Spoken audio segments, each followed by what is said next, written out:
I am with the riveting Larry Elder, and just came out this past week, As Goes California, and it's the sort of book it's worth memorizing. I mean, the chapters.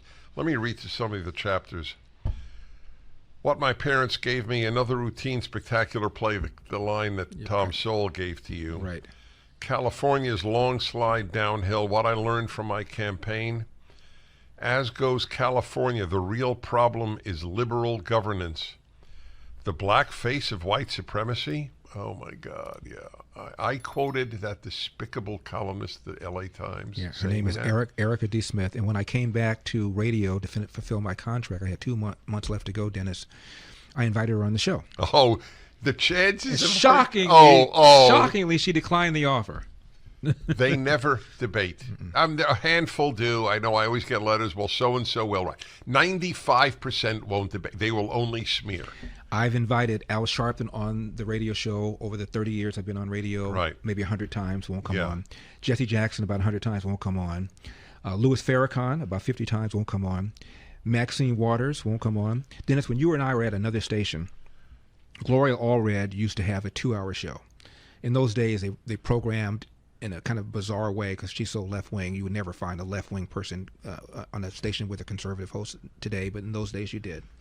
And Gloria and I are very good friends. I like Gloria as a person. And Gloria had Maxine Waters on all the time.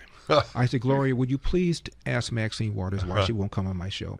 Did publicly? she? To her credit, she did. And? On the air. Oh, wow. And Maxine Waters said, well, you know, Gloria, I don't go on shows of entertainers. Larry, he's nothing but an entertainer, and I just don't deal with entertainers. Now, Gloria, you're a serious journalist. I go on your show, but Larry, he talk a lot about me. I know he talk a lot about me, but Gloria already is a serious journalist.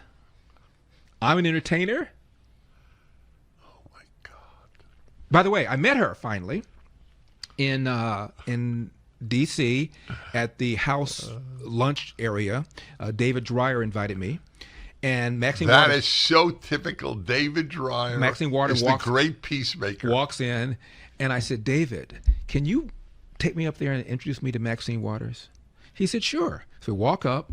By the way, when they're together, they're all friendly and joking and laughing. This idea that they're at each other's throats is what they do publicly. But behind closed doors, they're all one big club.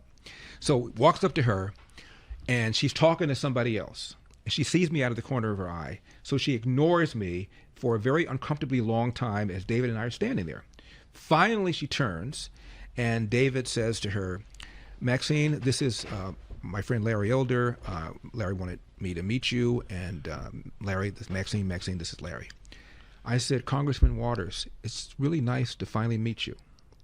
Nice to finally meet you, too. And turned around and began talking to the other woman. And David was shocked at how rude she was. And I sat down and said, David, don't you realize that people who are on that side despise me? Because I break the narrative. The narrative is that we're victims, and we're an aggrieved party. We need to have the Democratic Party because they're the party of social justice and equity. I break that. I am a bigger threat to her than you are. Oh, of course. By far. He was shocked. That is one great story. Mm-hmm. I wonder, though, if they're still breaking bread quite as amicably as they once did. There's a certain degree of animosity. No, there really is. On that day, though, that's what happened. But you're right. There used to be a baseball game that they would play regularly, and sometimes Republicans and Democrats would be on the same team. That stopped years ago. And as you know, Tip O'Neill and Ronnie Reagan used to sit down at the end of the day and go to have a cigar, tell dirty jokes, and have drinks. Right. That's done. Forget about that. Men getting together and telling dirty jokes. Yeah, and having drinks and smoking cigars. No, you're kidding me. I thought women did that because there's no difference between the sexes. That's right. So I didn't quite get the answer. Of why they didn't want you on the debate stage. Okay, the other thing I said was I think I give them heartburn, particularly on issues of race, and I explained how I think they should be dealing with calling Joe Biden. They should call Joe Biden the biggest race hustler in this country. I used to think it was Al Sharpton. It's now Joe Biden. And they should call him out for saying stuff like this. And they don't. The other thing is Republicans purport to be the party of fiscal responsibility. And compared to Democrats, they are. But that's a low bar. Every now and then we have this standoff about spending, and the government gets bigger and bigger, whether it's Ronald Reagan, whether it's Donald Trump. We need an amendment to the Constitution to fix spending to a certain percentage of the GDP. Otherwise, they'll never make the dramatic cuts they need to make that apparently the new president of Argentina wants to do. And they'll never make the structural changes. This is critically important. Okay.